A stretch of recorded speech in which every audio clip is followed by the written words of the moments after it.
Assalamualaikum warahmatullahi wabarakatuh. Salam sejahtera, selamat siang untuk kita semua. Nama budaya, salam kebajikan, Om Swastiastu. Perkenalkan, nama saya Patricia Rani dan sayalah yang akan menjadi MC pada acara hari ini. Puji syukur kita semua haturkan kepada Tuhan Yang Maha Esa, karena atas berkat dan rahmat-Nya lah kita semua dapat hadir di auditorium CSIS untuk sama-sama menyaksikan Pidato Calon Presiden Republik Indonesia, Arah dan Strategi Politik Luar Negeri. Kita berikan tepuk tangan yang meriah untuk kita semua yang hadir di sini. Acara ini merupakan acara pertama yang diinisiasi oleh sebuah lembaga penelitian di Indonesia yang memang diadakan untuk sama-sama menelaah lebih jauh lagi mengenai gagasan, ide, serta kebijakan yang dimiliki oleh calon Presiden Republik Indonesia terhadap politik luar negeri Indonesia. Sebelum kita memulai acara pada hari ini, terlebih dahulu saya ingin menyapa selamat siang kepada yang terhormat Bapak Prabowo Subianto sebagai calon Presiden Republik Indonesia periode 2024-2029. Dan yang kami hormati kepada Bapak dan Ibu dari tim kampanye nasional Prabowo-Gibran yang hadir mendampingi Bapak Prabowo, selamat siang. Dan yang kami hormati Bapak Yusuf Wanandi, selaku Wakil Ketua Dewan Pembina Yayasan CSIS, selamat siang Pak, selamat hadir kembali. Dan juga yang kami hormati Bapak Jisman Simanjuntak, selaku Ketua Dewan Pengurus Yayasan CSIS, selamat siang Pak. Dan juga kepada yang kami hormati Ibu Clara Juwono, selaku Wakil Ketua Dewan Pengurus Yayasan CSIS, selamat siang Ibu. Dan juga yang kami hormati Bapak Dr. Yose Rizal Damuri, selaku Direktur Eksekutif CSIS, beserta jajaran pimpinan CSIS. Dan juga yang kami hormati Bapak Hazan Wirayuda dan juga Ibu Mari LK Pangestu, selaku anggota Dewan Pembina Yayasan CSIS. Serta selamat siang kepada seluruh tamu undangan yang telah bersedia hadir dalam acara hari ini. Kita berikan tepuk tangan yang meriah untuk kita semua. Kita akan mengawali acara pada siang hari ini dengan bersama-sama menyanyikan lagu kebangsaan Indonesia Raya. Hadirin dipersilakan berdiri.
Hadirin dipersilakan duduk kembali. Sebelum melanjutkan acara, izinkan saya untuk membacakan sejenak susunan acara yang akan kita lakukan pada siang hari ini. Acara pada siang hari ini akan resmi dibuka oleh kata sambutan yang akan disampaikan oleh Bapak Dr. Yose Rizal Damuri selaku Direktur Eksekutif CSIS. Dan kemudian kita akan langsung masuk ke dalam acara utama, yaitu kita akan mendengarkan bersama-sama pidato yang akan dibawakan oleh Bapak Prabowo Subianto sebagai calon Presiden Republik Indonesia periode 2024-2029. Dan acara akan dilanjutkan oleh sesi tanya jawab yang akan dipandu oleh moderator Bapak Dr. Vermonte. Dan nantinya kita juga akan bersama-sama menyaksikan secara keseluruhan pidato oleh Bapak Prabowo Subianto sebagai acara utama. Maka dari itu langsung saja kita mulai acara pada siang hari ini. Kami turut mengundang untuk naik ke atas panggung Bapak Dr. Yose Rizal Damuri selaku Direktur Eksekutif CSIS Indonesia untuk menyampaikan kata sambutan. Silakan Pak.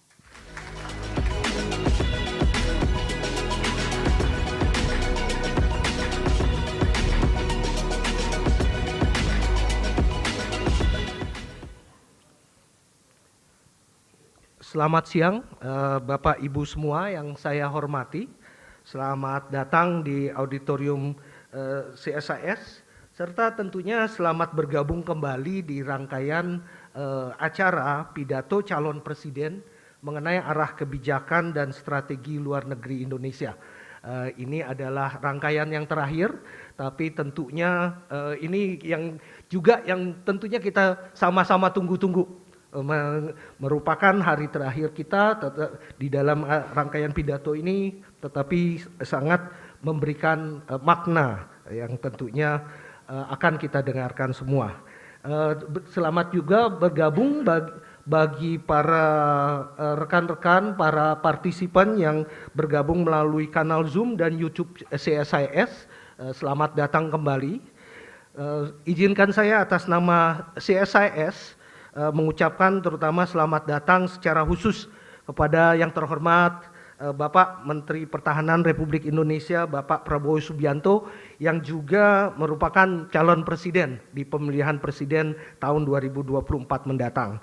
Terima kasih Pak Prabowo sudah menyempatkan diri tentunya hadir di CSIS walaupun jadwalnya tentu sangat sibuk sekali. Kami sangat mengapresiasi sekali kehadiran Bapak di acara ini yang juga dapat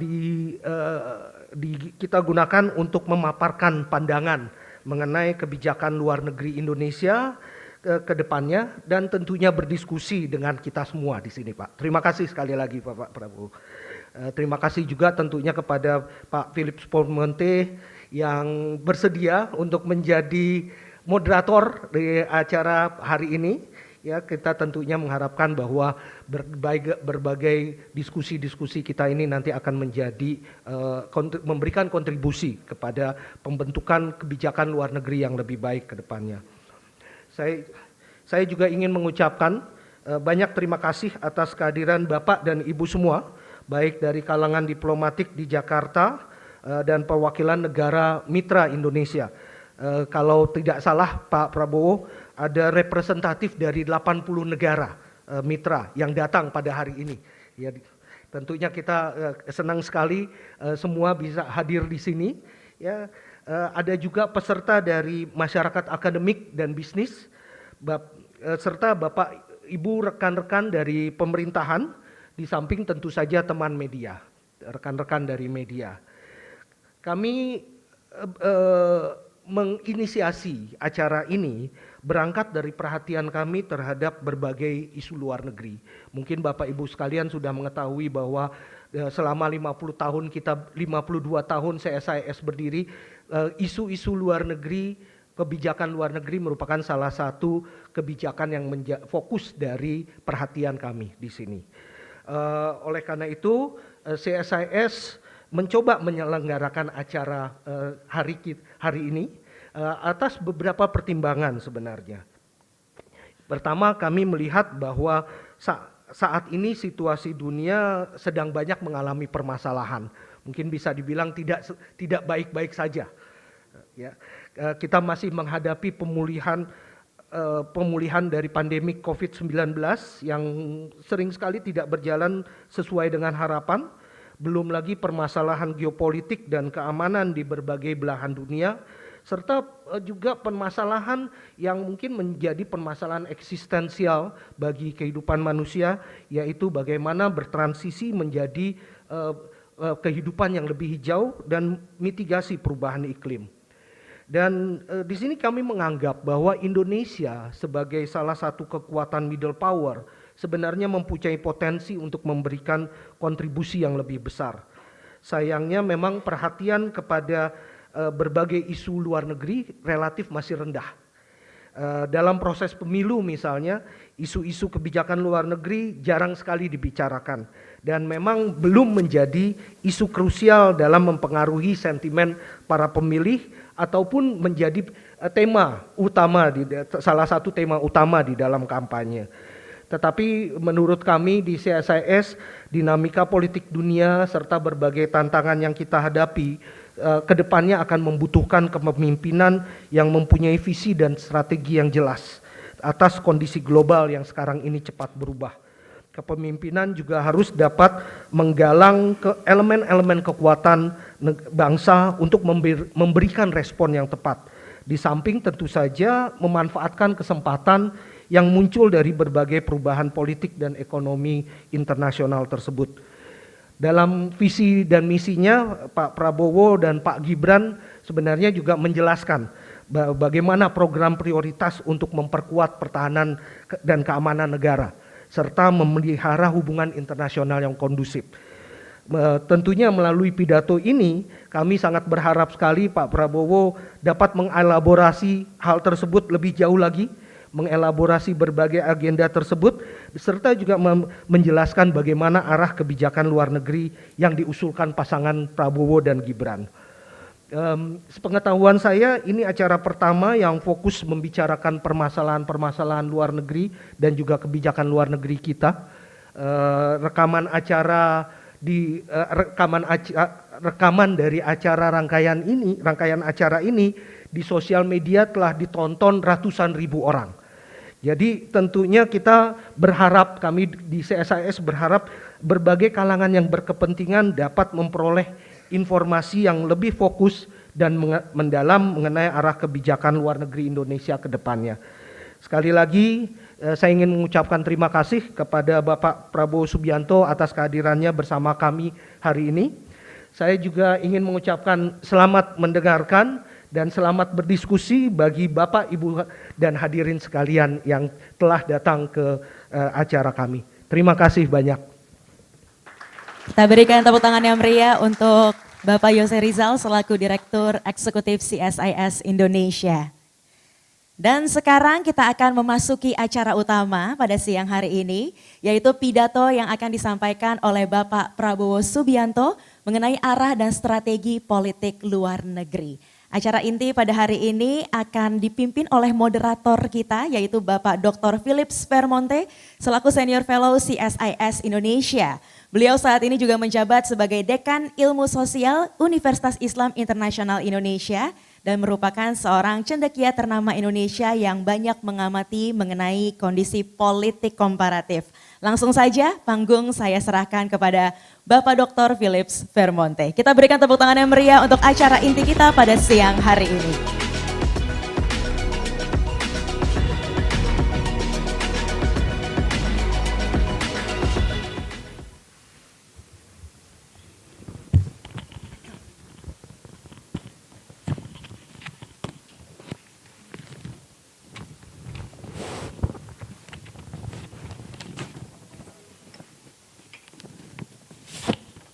Terima kasih Rani. Selamat siang Bapak Ibu semua. Sungguh merupakan kehormatan untuk menjadi moderator di acara pidato mengenai politik luar negeri yang akan disampaikan oleh Bapak Prabowo Subianto sebagai calon presiden untuk pemilu tahun 2024-2029. Tidak perlu banyak perkenalan, cuma saya hanya ingin menyampaikan bahwa Pak Prabowo tentu saja memiliki pendidikan militer yang lengkap, alumni Akabri Angkatan Darat tahun 1974, juga menempuh pendidikan Special Forces Officer Course, Fort Benning, USA, 1981, Advanced Infantry Officer, 1985. Beliau juga baru saja menerbitkan buku Kepemimpinan Militer Indonesia yang saya rasa Bapak Ibu semua sudah mendapatkannya di koridor auditorium CSIS. Acara hari ini berlangsung dalam bahasa Indonesia, tetapi as you wish, if you wish to speak in English, silakan Pak Prabowo, tetapi juga Bapak Ibu semua yang ingin menyampaikan pertanyaan dalam bahasa Indonesia atau bahasa Inggris, disediakan simultaneous translation. Without further ado, 30 menit waktu Pak Prabowo untuk menyampaikan pidato dan akan dilanjutkan tanya jawab. Floor is yours, Pak.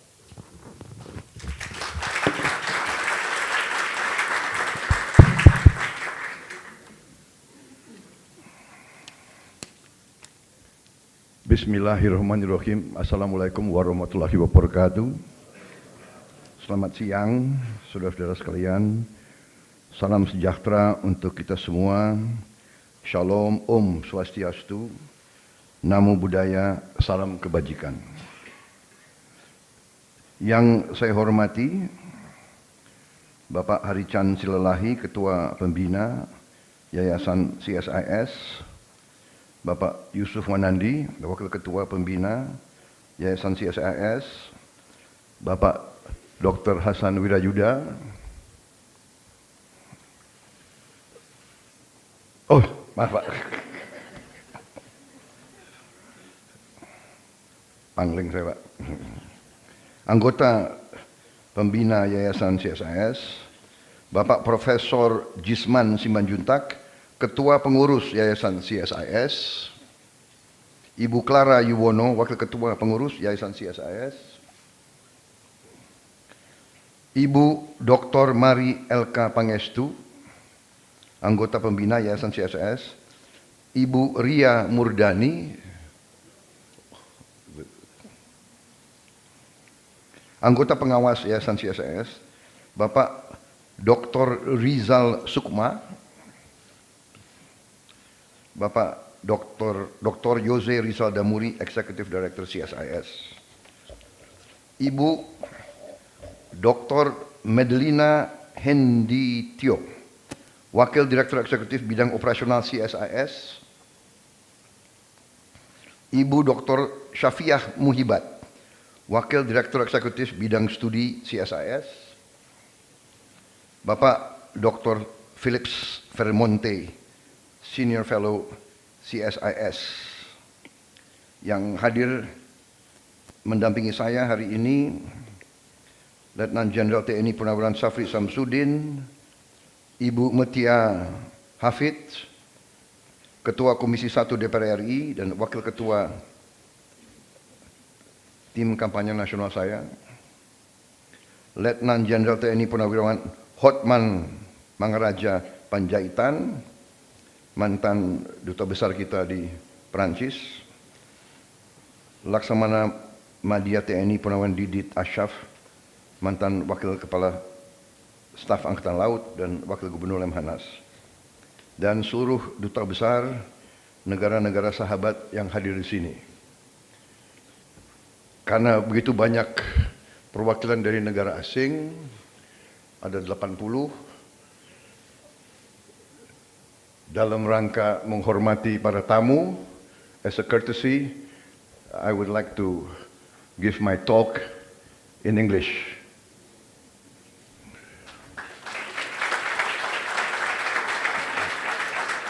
First of all, I would like to thank the CSIS for the great honor given to me.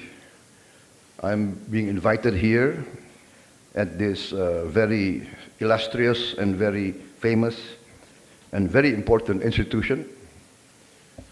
The history of CSIS, I think, can be considered as really a part of the recent history of Indonesia for the last 5 decades. Therefore, it's a great honor for me. And today I've been asked to talk about the direction and the strategy of our foreign policy. If in the event that I get the mandate from my people and I will form the next government, I think it could be of interest to see the direction and the strategy of the foreign policy that I will pursue. However, basically,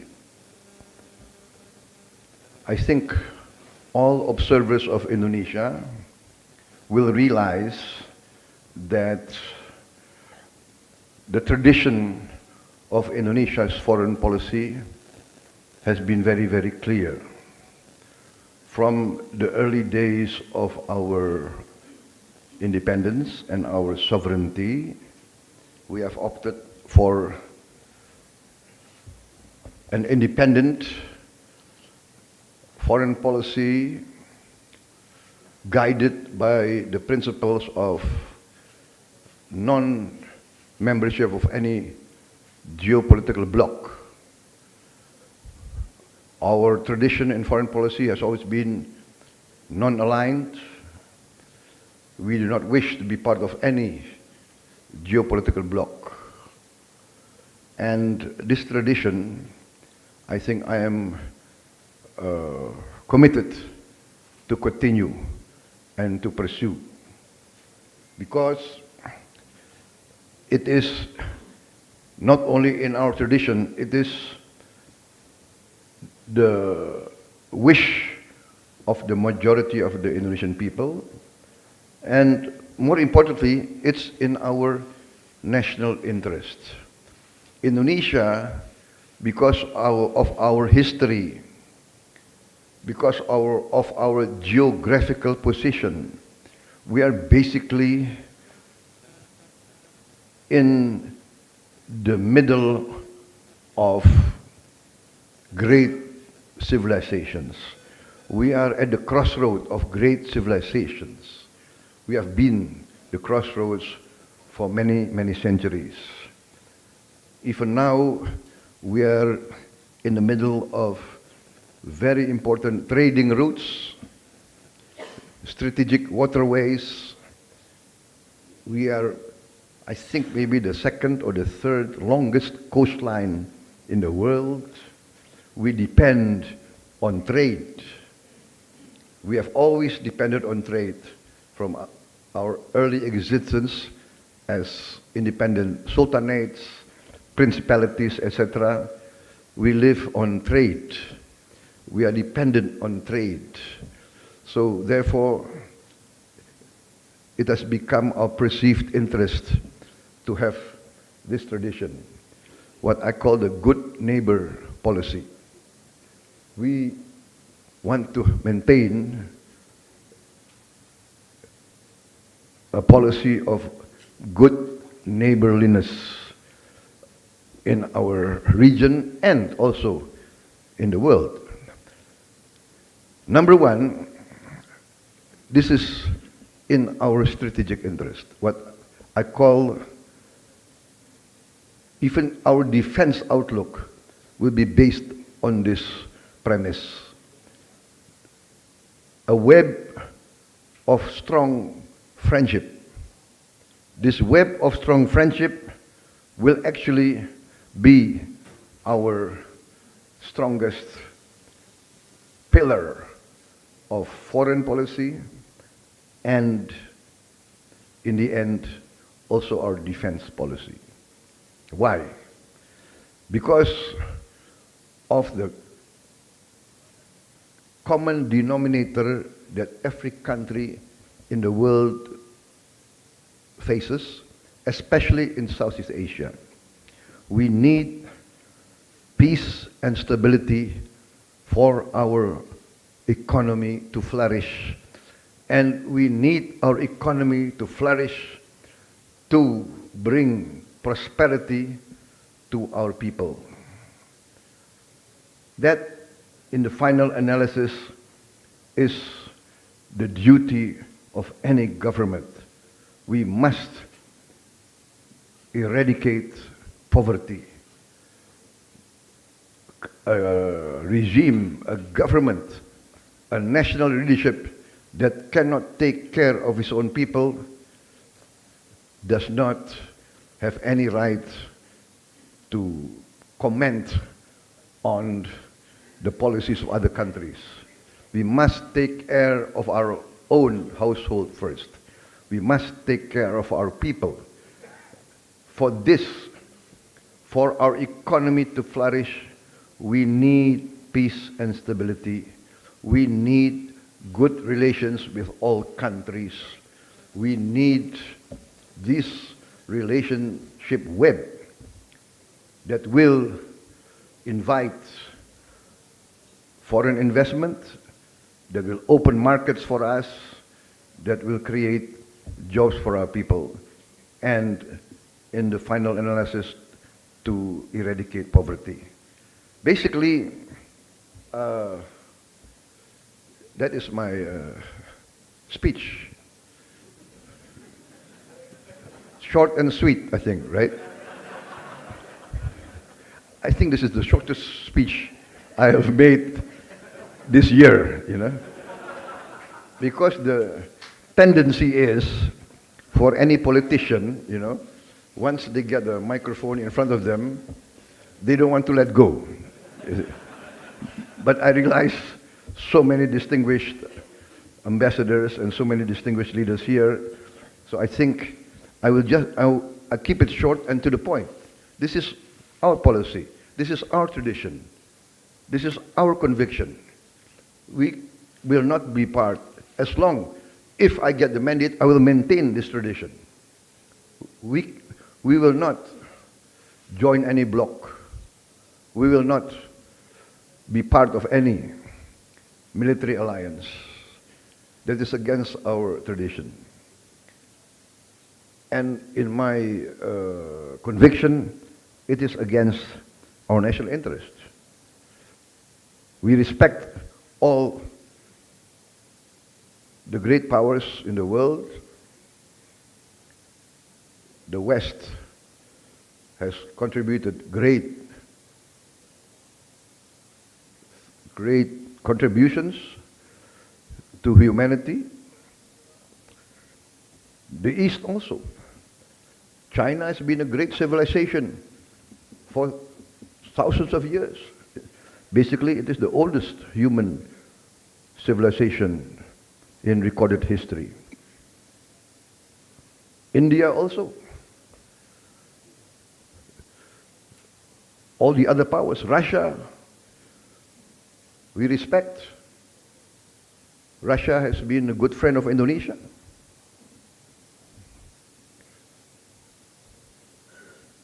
Africa, we suffered the same fate. We were under colonialism and imperialism for many, many years. We know what it means to live under oppression. Our parents, our grandparents imprisoned, our ancestors thrown away to many parts of the world. We know how demeaning it is to be considered second, third, fourth class. I, as a young man, I myself saw the signs outside swimming pools in Jakarta. It was in the wall, yeah, dipahat di marmer. It was engraved in the marble, you know, and it said, "Verboden voor honden en inlander." I saw with my own eyes. In 1978, there was still this. You know, it was closed by moss. When I opened it, I saw this. So I would like to say that we identify with the peoples under occupation, striving for their independence everywhere. Because we felt it. I went to school in Singapore and Hong Kong when Singapore and Hong Kong were still British colony. There were certain parts that I, being a brown man, could not go in. So I experienced as a young boy Therefore, we identify with the peoples that are striving for their independence today. However, that is the beauty of the Indonesian people and culture. We don't hold grudges. We have no enmity. We are now friends with the Dutch. We are friends with everybody now. I think that is the uniqueness of, maybe could be said, the uniqueness of Indonesia, that Indonesians basically forget easily. So basically, that concludes my talk. Therefore, this should not be pidato, ya. Pidato itu panjang. Ini, let us say, a small talk, and better I conclude my remarks and I open myself for questions from the floor, if there are any. If there are no questions, all the better. But anyway, if you have a question, please give easy questions, not so difficult. Thank you very much. Terima kasih.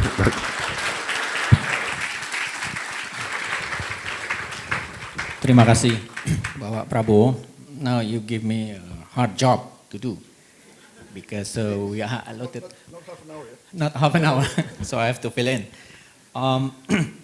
Thank you for, I think, a very short but deep speech on the future of Indonesia's foreign policy under a Prabowo administration. If I may, before we open the Q&A, I'm going to use my power. Probably this is my only time to have power over you, Pak. A question related to what you've been said. Being a non-aligned country, somehow we do need a clear policy towards big powers. What would be your initial thought on Indonesia's China policy or Indonesia's US policy, if I may request your insight on this? Well, as I explained, we respect the United States. Let us be very clear, the United States has helped Indonesia in the critical moments of Indonesian history. This we must acknowledge. In our war of independence, the United States basically sided with Indonesia. That is a part of history. The United States put strong pressure on the Dutch to negotiate and to hand over sovereignty. That is part of history. So no doubt about it that we cannot forget this debt of honor to the United States of America. In critical time, they sided with us. Also, I would like to say, Australia sided with us in our war of independence. This is a fact of history. In fact, when there was a United Nations mediation effort, and there was a committee of good officers, if I'm not mistaken, that was the committee of good officers. The Netherlands chose Belgium, right? That's a no-brainer, right? But Indonesia chose Australia, and the United States was chosen by the United Nations. That shows the depth of our relationship. And we don't forget our friends in difficult times. However, we also recognize China's importance in Southeast Asia and also for Indonesia now. As I said, China is a great civilization. It has contributed a lot, and now it is very, very, very, very active and contributing a lot to our economy. Russia, we also cannot forget. Russia helped Indonesia also in difficult times. Yes, at that time it was called the Soviet Union, but if you see Jakarta now, if you see our capital city, many of the great public works built by, at that time, Soviet Union, by Russian and by, let us say, Eastern Bloc countries. So this is, if you ask me, we have to give due respect to these great powers. Yeah. We also have to respect and have the best of relations with India, with the Islamic countries, of course. We are majority Muslim, with Japan. So basically, Indonesia's, my philosophy is 1,000 friends too few, one enemy too many. This is easier said than done. It is easy to say, but it's not easy to carry out. But this is, I'm convinced, even now, this is my philosophy in my, my domestic politics. As you may have observed, right? I'm friends with everybody. Even if they don't want to be friends with me, I still want to be friends with them, right? Huh? I learned this the hard way. Through a long process, you know. When you are young, sometimes you are a bit, you know, you are a bit unwise. As time goes on, and you, so I'm convinced this is, and actually, you know, I regret that I learned this teaching a bit late in my life. Had I learned it maybe in my 30s and 40s, maybe, I don't know, my biography would be a bit different. Yeah. But it's okay. Yeah. Better late than never. You know, so Pa Phillips, that is my philosophy, right? I mean, I'm sorry if somebody wants to get us here and get us there. I said, no, we are friends with all. And maybe as friends to many sides, we can be of assistance. We can be some sort of bridge. We can be some sort of, when we needed them, they helped us. Maybe now we should give a payback. We should help those who once helped us. So I think that is my position regarding relations with the great powers. Thank you, Pak Prabowo. I still have 15 minutes of your time, so I have one or two more questions before I open the floor. Something sounded like music to my ears when you were saying that basically foreign policy begins at home, that poverty alleviation should be very important, and then all domestic stabilities and so on. And we know that China has been praised by many reports that successive Chinese governments since 1970s have been able to lift more than 700 million people out of poverty. Would you emulate the way the Chinese governments are doing in terms of poverty alleviation? Is this a trick question? I want to make something very clear. Yeah? I do admire and acknowledge the success of the Chinese leaders in nearly eradicating poverty. I think we have to. Anybody with any fairness in the rationality, etc., must acknowledge that the Chinese leaders has achieved something very rare in human history, to lift 700 million people out of poverty in one generation, in 40 years. That is a real achievement. So in my opinion, you know, each country, each civilization has its own culture, has its own way of doing things.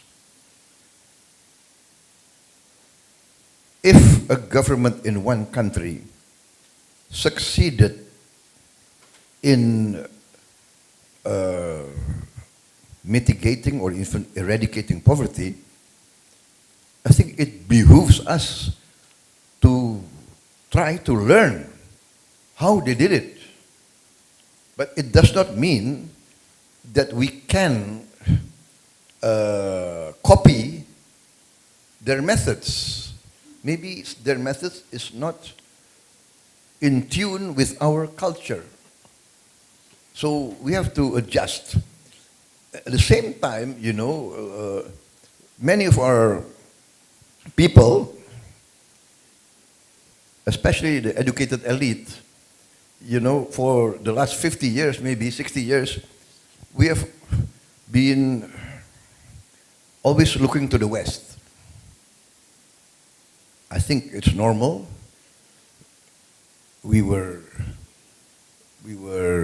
colonized by the West, so a lot of our experience, our thinking, we like to emulate the West, because the West, no doubt, has succeeded in many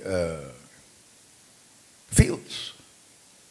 Industrial Revolution, Reformation, the Renaissance, development of democracy.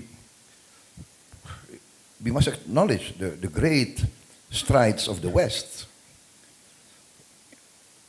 But on the other hand, we cannot copy what works for the West. We cannot bring to Indonesia and try to, or bring anywhere in the world and try to carry it out, especially in the West. So there are nuances. So I think there must be a rebalancing.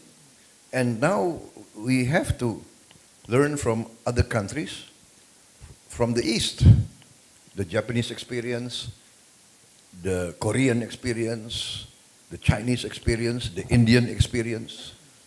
So this is my position, that we admire what the Chinese has done. Tremendous achievement.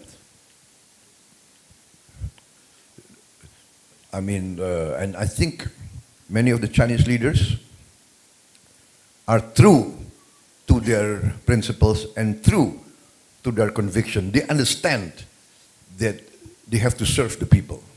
So I think this is the message, that not that we can copy, we can emulate everything they have done.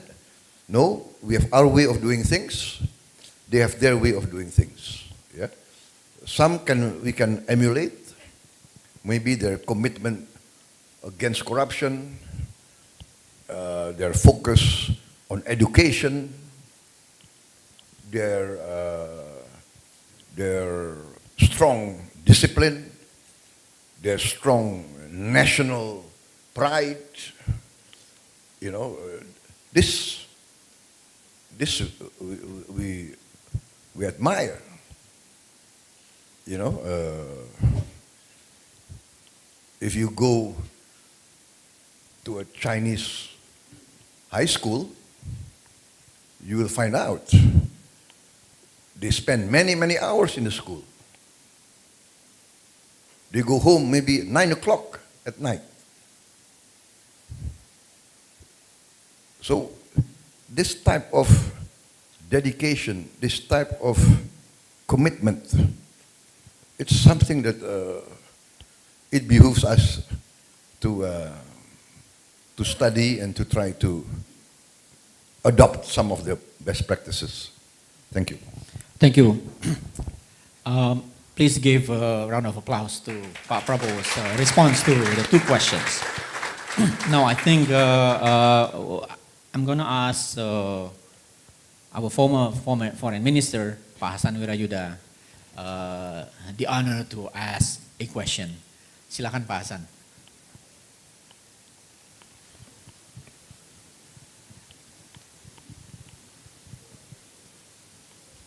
Terima kasih, Moderator, Pak Vermonte.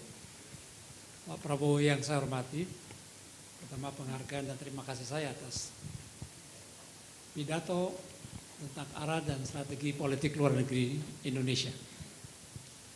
Tadi digarisbawahi bahwa prinsip number one adalah good neighbor policy.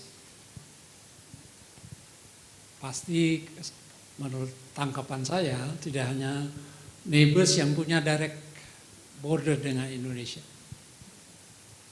Karena yang dimaksud juga bisa jadi dalam artian kawasan. Kawasan terbatas adalah Southeast Asia, Asia Tenggara, tapi juga Asia Timur. Asia Timur itu dalam pengertian baru itu mencakup 16 negara. 10 negara ASEAN, China, Japan, and Korea, as well as India, Australia, and New Zealand. Dengan terjadinya pergeseran, with the geopolitical shift from transatlantic to East Asia now the region of the 21st century. We are in the very center of the world now. We are no longer in the periphery like during 40 years of Cold War. Of course, being the center of the world and the intensive cooperation that we have been developing, in particular on economic cooperations, the century of Asia offers many good opportunities. Intra-ASEAN trade, rather intra-East Asian trade, intra-East Asian investment has been always on the rising since, say, year 2000. Prabowo underlines the importance of trade to many countries. Last year, our bilateral trade with China reached 169 billion US dollar. Not to mention with Singapore, with Malaysia, with Japan, Korea, and others. So, but this Asian century also offers potential conflicts. The existing conflicts might develop into an open conflicts, in particular between the two superpowers. The problem is that not only that the United States sees China as their strategic competitor, meaning competition in many different areas, not just trade war like what President Trump used to claim, but in many different areas. And the problem between the two is that there's been a lack of direct communications and dialogues. Of course, we appreciate that President Xi Jinping will be meeting with President Biden and Foreign Minister of China visited Washington, met with his counterpart. But still, the danger of no direct communication and dialogue, as Henry Kissinger, Dr. has just said, that there is great potential of tensions, local conflicts could develop into an open conflicts. So I wish that Pak Prabowo would elaborate. How do you see this development in our regions, and how you develop your policy, foreign policy, with regard to our kawasan regions of Asia, and now also popularly called as Indo-Pacific. Thank you, Pak Prabowo.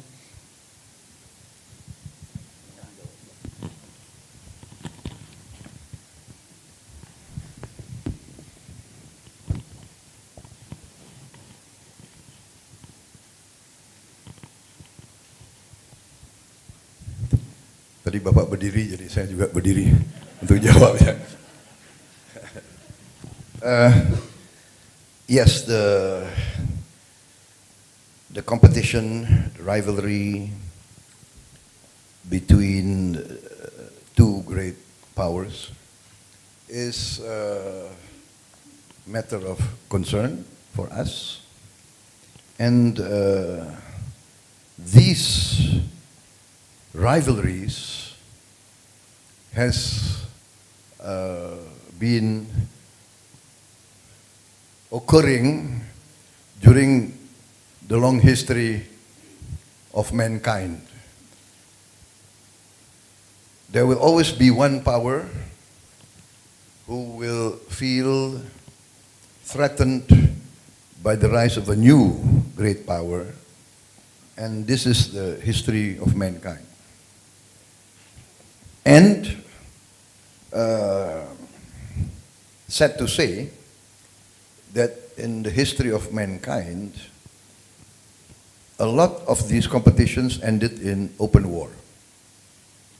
So this is something that is of concern to us. I think there was some good research made by a historian, I think, Graham Allison, if I'm not mistaken, he made some sort of study of the great rivalries, a strong power that has been, let us say, predominant, will always feel threatened by a new rising power. The situation now is a bit different. Our world is getting smaller, and any conflict can very fast, any open conflict between the great powers can very fast turn into nuclear war. And in nuclear war, I think the destruction and the suffering will be on a scale that we have never seen before, and that is considered mutual assured destruction. So I am an optimist. I believe that the leaders of these great superpowers are cognizant of their duty to their people and to humanity. I think that in the end, these leaders will rise to the occasion, and I think we are seeing steps towards that event. We see the Australian Prime Minister meeting the Chinese leaders. We see the American President will be meeting the President of the PRC. So these steps are really showing us that they realize the great risk that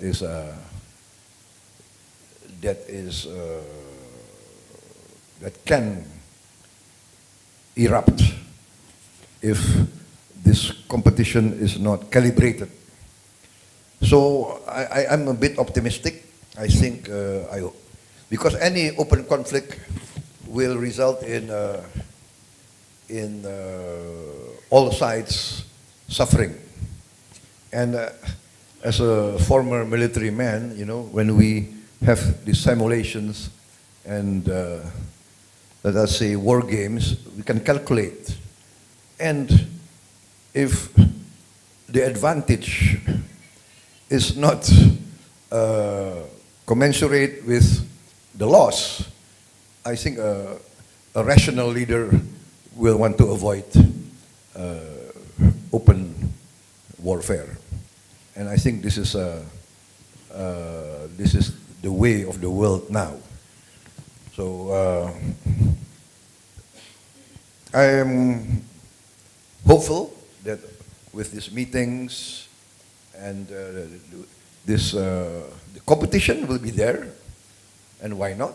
Competition is good, but competition should not deteriorate into a zero-sum game. So, Pak Hasan Wirajuda, I think I'm a bit more optimistic now, I think.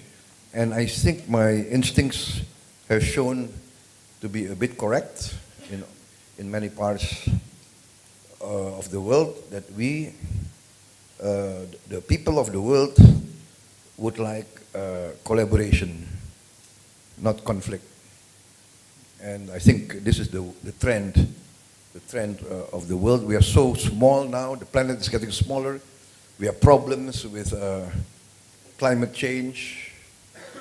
You know, for us in this part of the world, climate change is not something theoretical. Many of our people are losing their land, losing their homes because of the rising sea. And any government of Indonesia must address this clear and present danger of the environment, of climate. We have so many problems facing us. And so therefore, I think our stand is, our direction is very clear and very, very appropriate. 1,000 friends too few, one enemy too many, collaboration, cooperation, good neighbor, and let us seek prosperity for all. Let us maintain peace. I was a former soldier. I know what fighting means. The innocent will always suffer. For some, collateral damage is what do you call it? Is a term. I have seen collateral damage. The innocent will suffer. And therefore, I'm even more convinced that we must do all our utmost to avoid any inclination to solve political problems through military means. Thank you. Thank you, Pak Prabowo. Now, we are in the election mood, so I see those on the right-hand side have more in numbers, so I start with those who are on the right-hand side. If there's any questions from the right-hand side of us. Anyone? Yes, I see His Excellency, Ambassador of Japan. Excellency, please. My name is Kanasugi Kenji, Ambassador of Japan. Thank you very much, Mr. Prabowo, for your very concise opening statement. My question is economic diplomacy. People say that the global free trade is in danger, and free trade has supported global growth for half a century or more.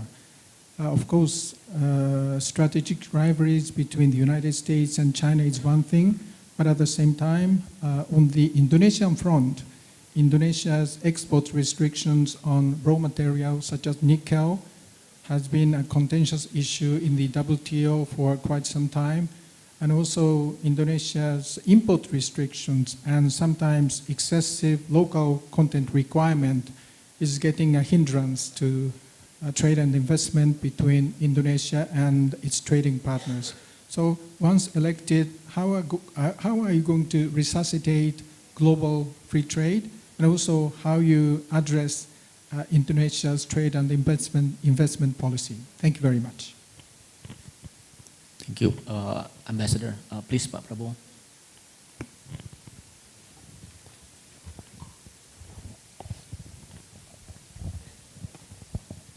Thank you, Your Excellency.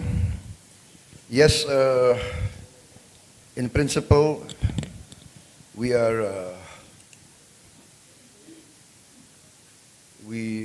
need to maintain free trade in principle. But there's another principle that's very important for us, and that's the principle of equal playing field, the principle of fairness. So, regarding raw materials, we feel that it's our right, the right of our people, to want to be as advanced as you, as Japan. We want to be an industrial country. We want to produce sophisticated goods. We are open for trade, but we feel that, you know, we want our people also not to have always minimum wage. A lot of our people live on less than $2 a day. Some maybe less than $1 a day. A lot of our people cannot get jobs. Many of our children are malnourished. We have stunting. A 10-year-old boy, the physical height, the physical size is that of a 4-year-old. This cannot be. So we have to be producing industrial goods. This is our right. And so we are forced to want to process our natural resources in Indonesia. And we welcome foreign investment. We welcome all countries, all companies, if they want to come, but we want the factories in Indonesia. Our boys and girls need jobs. What's the alternative? Your Excellency. So, yes, free trade, but we need a fair playing field. We need equal opportunity, and we need jobs, and we don't want to always be the majority of people or the bulk of our people live subsistence, live on less than $1 a day. That is not the purpose of Indonesia getting its independence. We don't want to be a nation of coolies. I repeat, we do not want to be a nation of coolies. Do you know there's 70-year-olds still riding the beca? Do you know that? The beca? The trishaw, 70 years old. This is not human rights. As president, I will do my best so that there will be no more 70-year-olds, 60-year-olds driving the beca. That is inhuman. And therefore we need to industrialize. We need factories. We need to create jobs of dignity. We don't want always to be subsistence peasants. That is my goal, and I respect all countries. We open ourselves for investment. But yeah, that is now the new requirement of the Indonesian people. Thank you. Thank you, Pak. Now I think we're going to collect 2 questions at all times, so then we can have more questions. Now we go to the middle first, and then I'll come back to the right-hand side. Ambassador Penny from Australia, and Excellency. Good afternoon, Pak Prabowo, and thank you for your, it's not a speech, but thank you for setting out your clear approach to Indonesia's foreign policy. I want to ask about Indonesia's leadership in the region. And where are the areas, the issues in our region where you consider that Indonesia should be exercised, the issues of foreign policy, where you think Indonesia should be exercising its leadership or exercising its agency? So you talked about free and active. What's the active part? Thank you, Ambassador Penny. Excellency.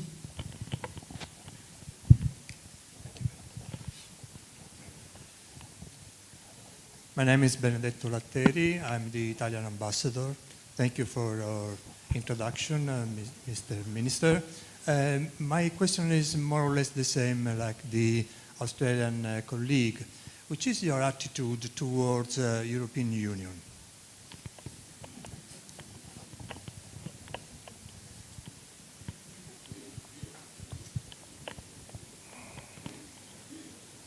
Thank you, Ambassador Penny.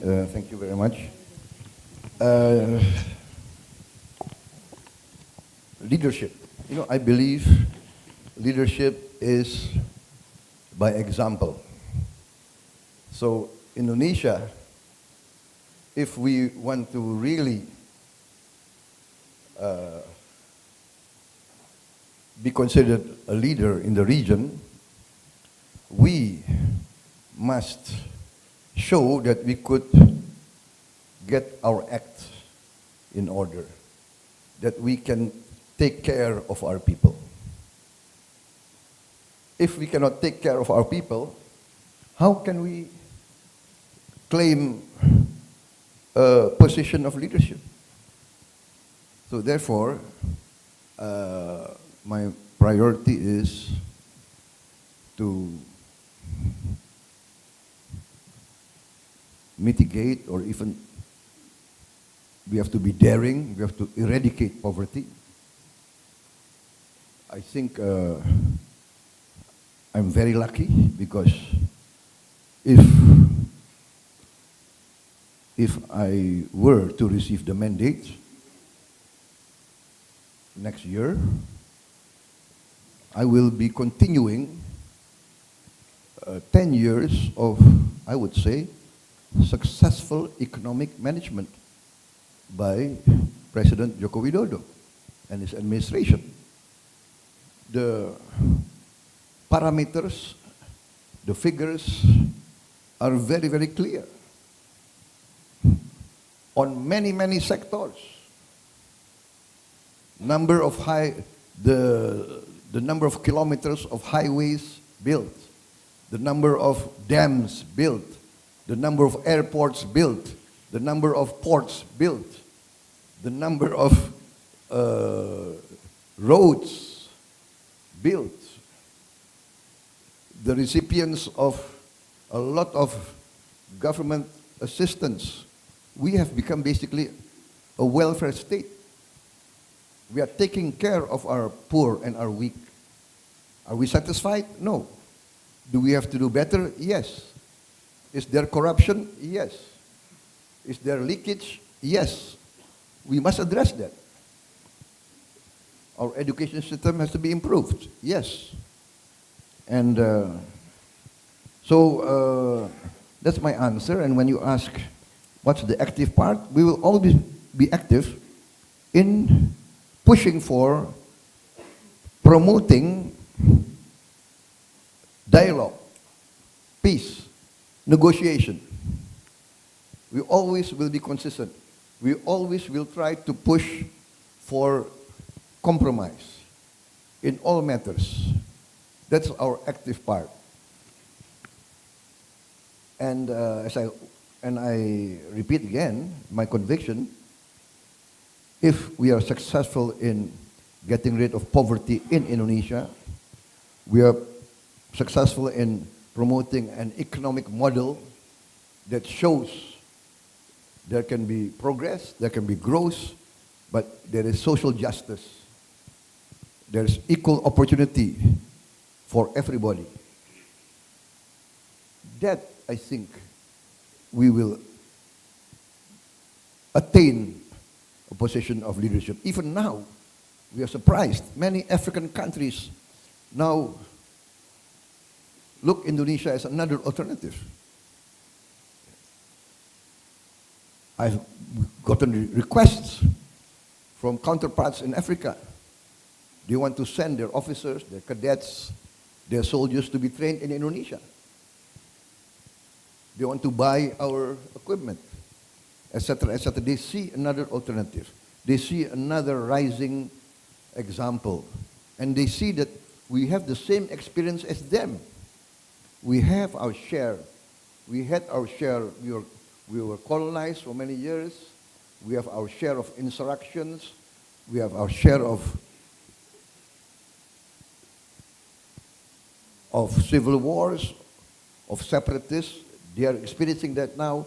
But we can overcome by negotiation, by collaboration, by compromise. So sometimes it's very funny that we have solved many of our problems by negotiation, by compromise. So that's my answer to Ambassador Penny and to the Italian ambassador. What is my view about the European Union? Excellency, I want to tell you something. Most of the Indonesian elite leaders have been educated in the West. If you see the present cabinet, you can see many of our leaders have been educated in the West. Military leaders, civilian leaders, economic leaders, business leaders, political leaders of every, let us say, of every spectrum in the political field. We have Islamic leaders that went to school in Chicago, right? We have business leaders. They all went to Western. So there is a sympathy, there is an affinity, there is an admiration for the European Union. I used to joke to my friends and colleagues, you know, the problem is not with us. The problem is with you. With the European Union. You know what I would say? We love the European Union. We love Europe. The problem is Europe doesn't love us.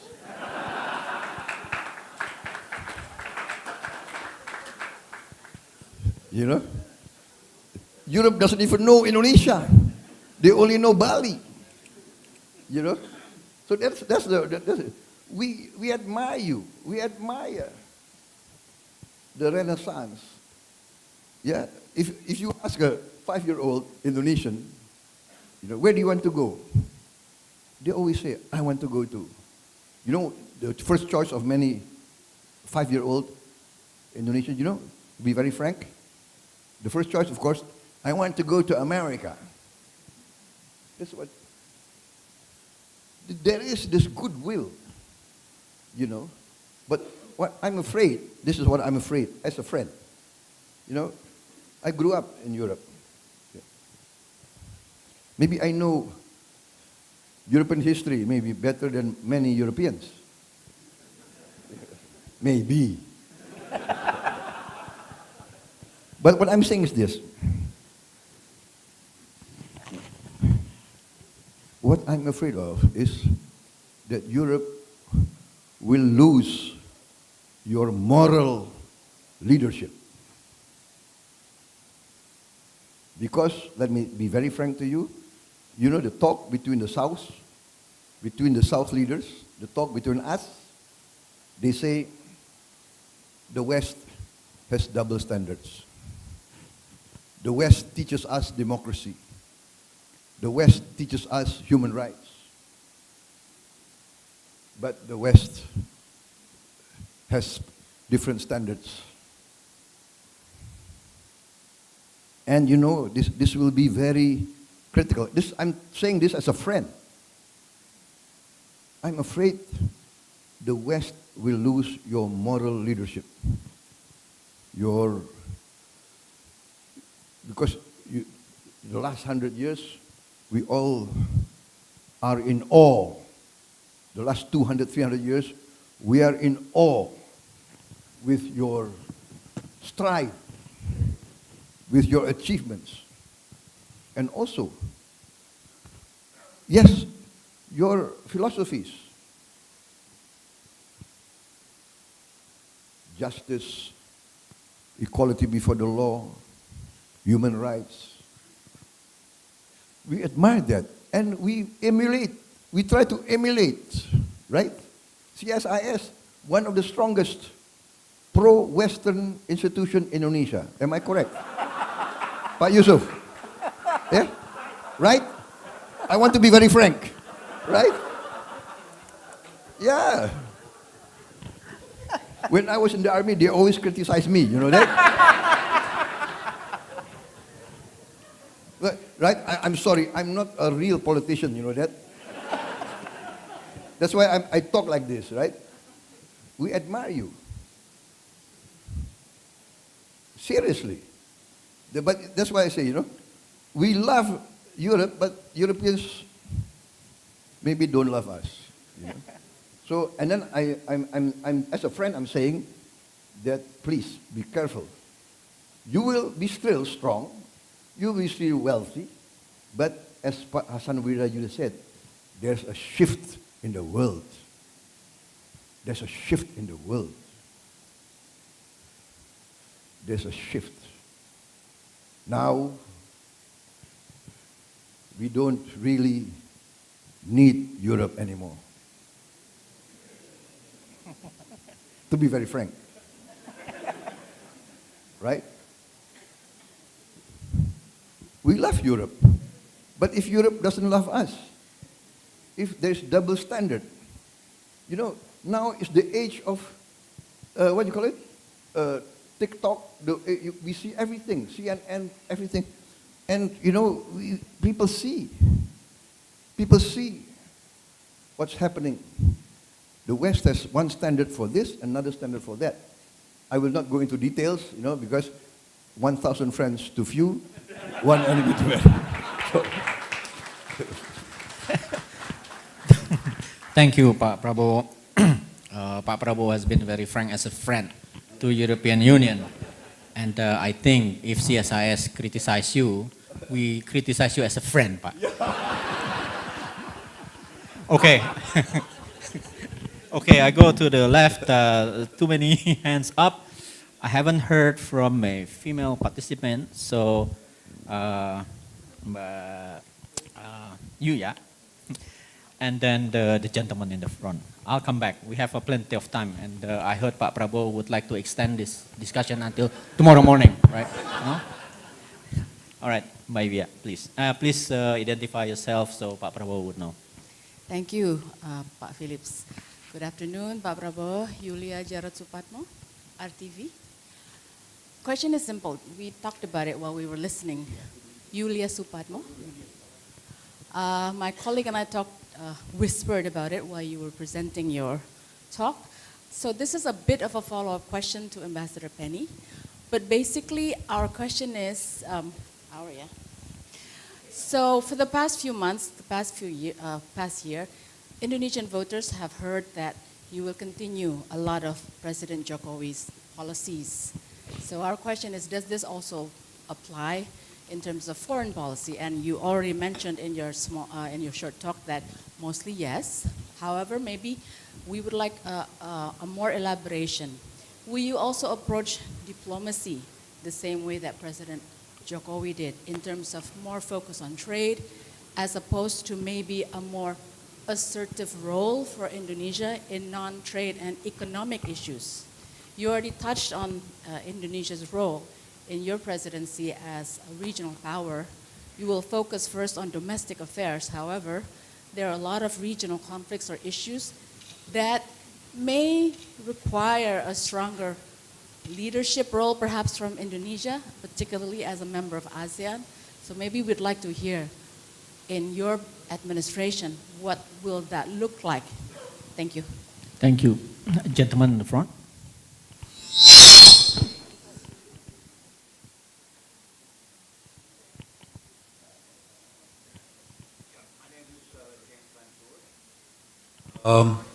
Okay.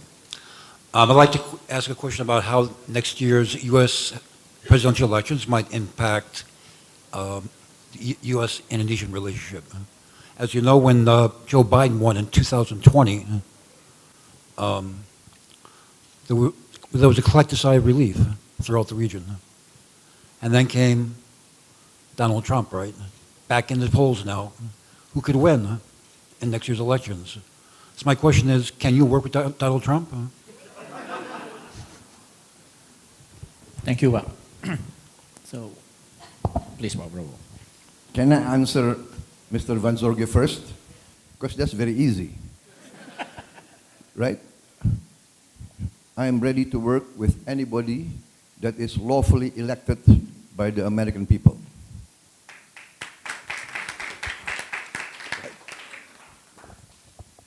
We have to respect the will of the people. Now I go to your question, Ibu Julia. Yeah. So yes, I will continue the path of Pak Jokowi. I think he has been consistent. He has been very measured and very moderate in all his dealings.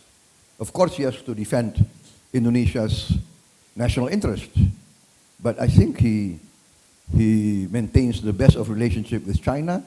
He also maintains the best relationship with the US and Europe. Although we have problems sometimes with the European Union. Yeah. We are open. We open our market to you for your Mercedes, for your Volkswagen, for your Airbus, for all your products. But you won't allow us to sell palm oil. And now we have problems trying to sell coffee, tea, cocoa. You know, this is what I said about level playing field. And I think sometimes there's a bit of unfairness being... Indonesia, I think, we realize that sometimes we have been too nice. Too nice. Yeah.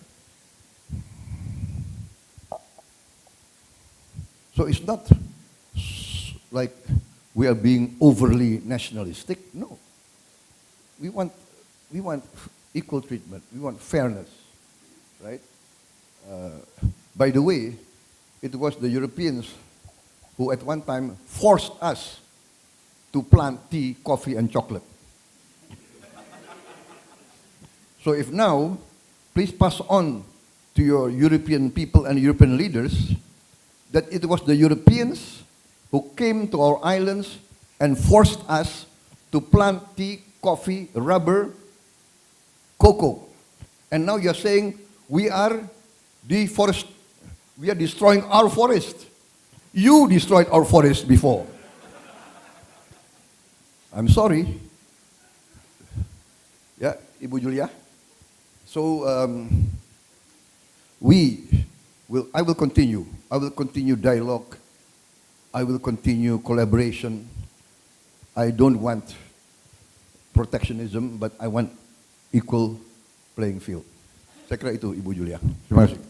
Thank you, Pak Prabowo. Before I go back to the right-hand side, I'd like to ask Ibu Mari Pangestu to ask a question.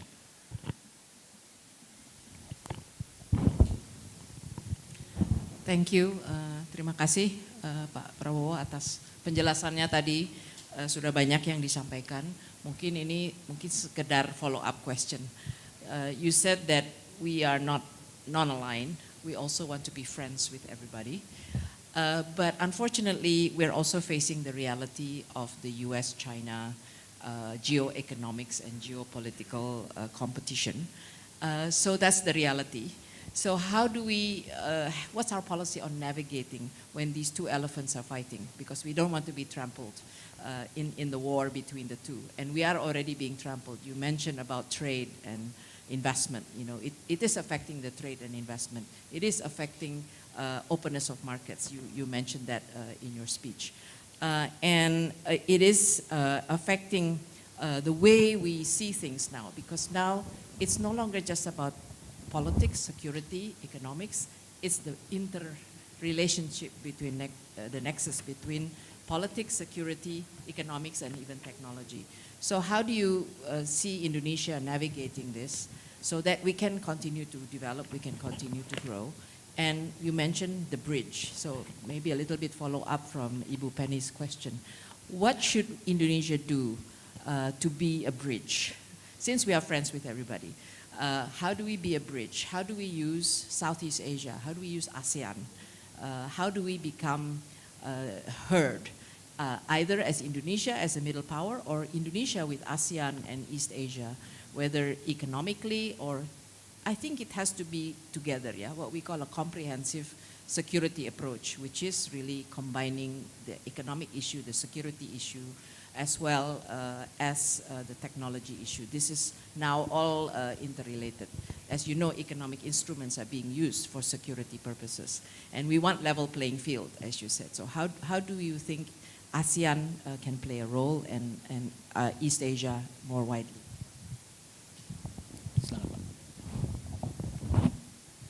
Terima kasih, Ibu Mari Panggastu. Once again, I would like to emphasize and to reiterate that we must remain in our traditional stance. Non-aligned, non-bloc, non-member of any military alliance. Basically, we must maintain neutrality. We respect all the powers. We want to maintain the good relations between all powers. And this, in the history of international politics, to choose to be neutral is always difficult. But the tradition of many countries is to choose neutrality. I would give the example, for instance, of Switzerland, of Sweden at one time, until recently, of Austria until today, of Finland until a few months ago. But to see, at the height of the Cold War, Sweden, Finland, Austria, Switzerland did not join any of the blocs. And basically, there was peace. So, it is my conviction that Indonesia must maintain the best relations between all the great powers. And by having these relations, we can be some sort of honest broker, some sort of bridge. By the fact that we have no hidden agenda. We don't want to harm anybody by joining this, by joining that. But there's always a risk, because you know the easy way is to join a military bloc. There's somebody to defend you. For a small country, for a weak country, it is normal to look for a patron, to look for a strong umbrella. To be neutral, you're on your own. But the essence of neutrality is we cannot and we do not threaten anybody. We have no aspiration outside of Indonesia. Our main concern is the welfare of 280 million people, 5 million boys and girls, 5 million mouths every year coming to Indonesia. 5 million. This is a tremendous challenge for us. We cannot afford to go into any, in my opinion, policies that do not have the first priority is the welfare of our people.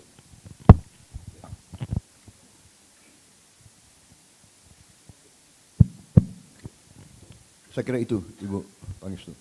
Yeah. Thank you, Ibu Mari. I'll ask around the lady in the front and the gentleman at the back. Is that, I think it's Andrew at the back. Good afternoon, Excellency Prabowo. That's my honor to see you here. I just wanted to know about the balance between your domestic policies and your international policies. Do you believe in equality of these two policies or not? And with all respect, I have another question. Could I ask? Choose one. Just one. Oh, please, okay, Pak Prabowo said so. Would you please tell us about your policies toward West Asia, especially toward Palestine issue? During 1 month ago, all of us saw your country's strong stances toward Palestine issue. Would you please tell us about your policy toward Palestine? Thank you so much. Thank you. Thank you. So you asked about the balance between my domestic policy and my international policy. I think this is interrelated. As I said, the more successful that we can improve the life of our people, to get rid of poverty, improve the quality of life of our people, the more stature, the more we will be respected internationally. So that is the relationship. In the meantime, we are still active. We participate in the United Nations.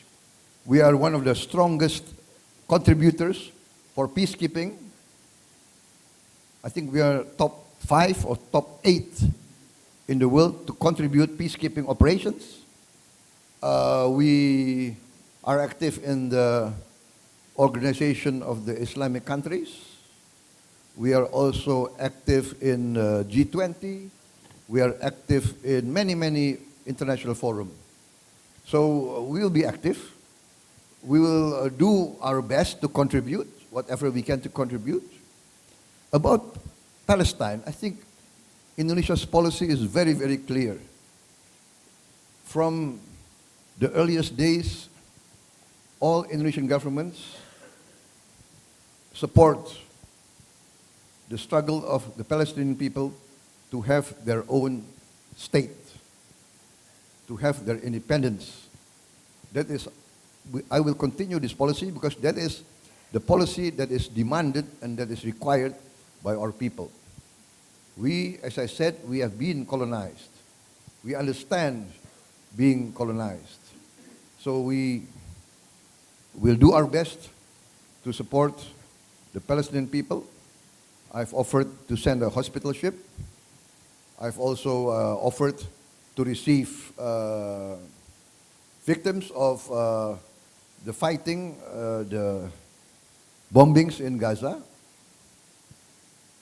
We will have contacts with all the governments involved.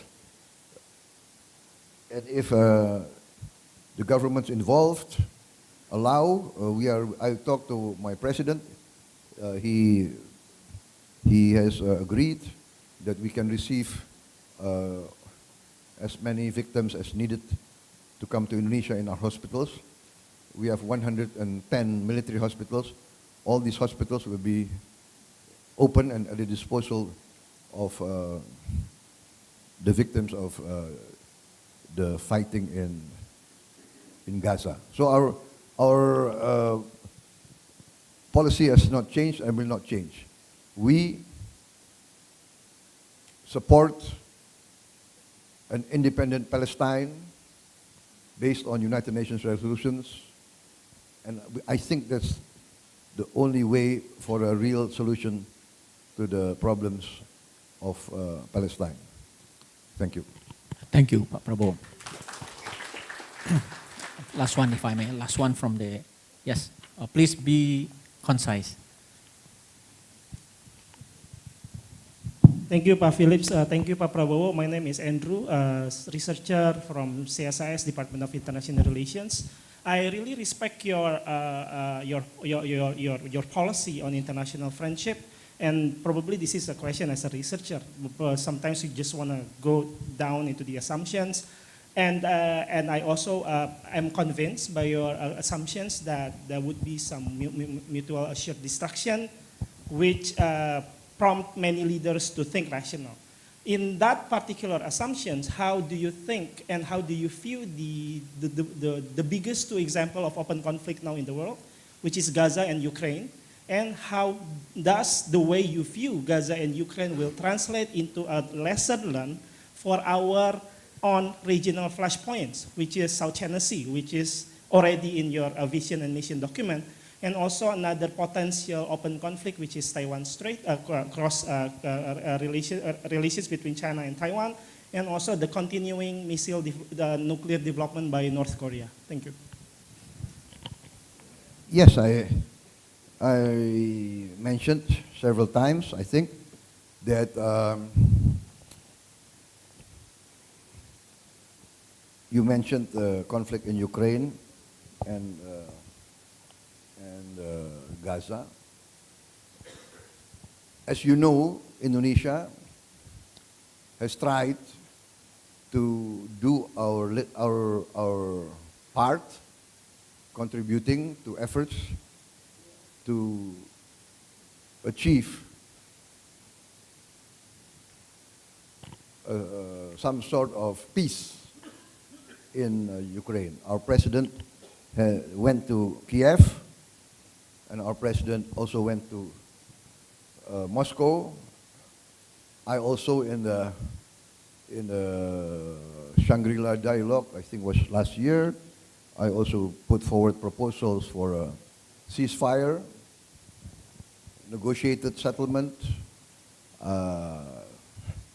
United Nations involvement. So that is our contribution. In the Gaza problem, you see our president attended the summit in Riyadh, and our position is very clear. We, as I said, we urge immediately ceasefire, and we are of the opinion that there must be a political solution that will really solve the problem, and the political solution must end in a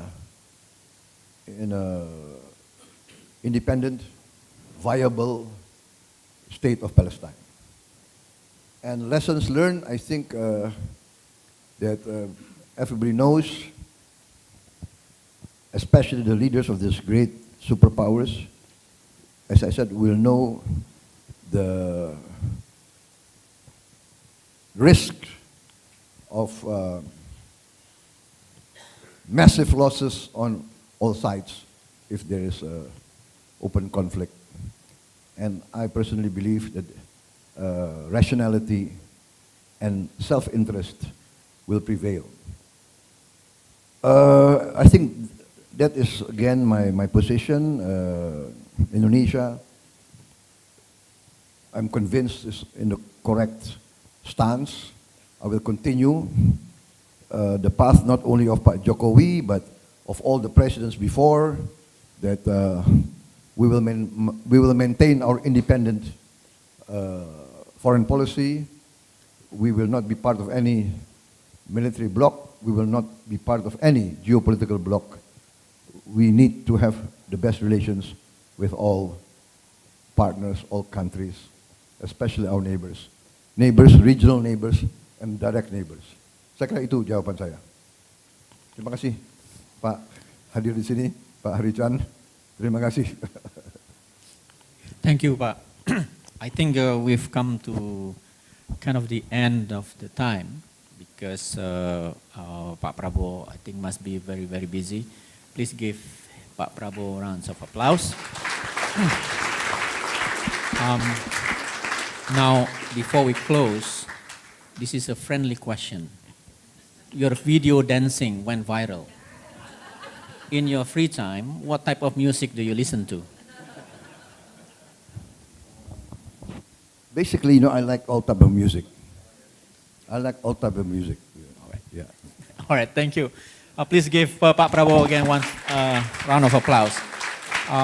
Thank you very much for your participation and questions. I think we've heard sharp, concise framework of what would a Prabowo Subianto foreign policy would look like if Pak Prabowo get elected in the election 2024. I return now the microphone to MC. Thank you. Thank you so much, Bapak Prabowo Subianto and also Bapak Philips Vermonte. And we kindly request for Bapak Prabowo Subianto and Bapak Philips to remain on stage, and we would like to invite all the CSIS leader to take a picture together with Bapak Prabowo and also Bapak Philips as our moderator. Please.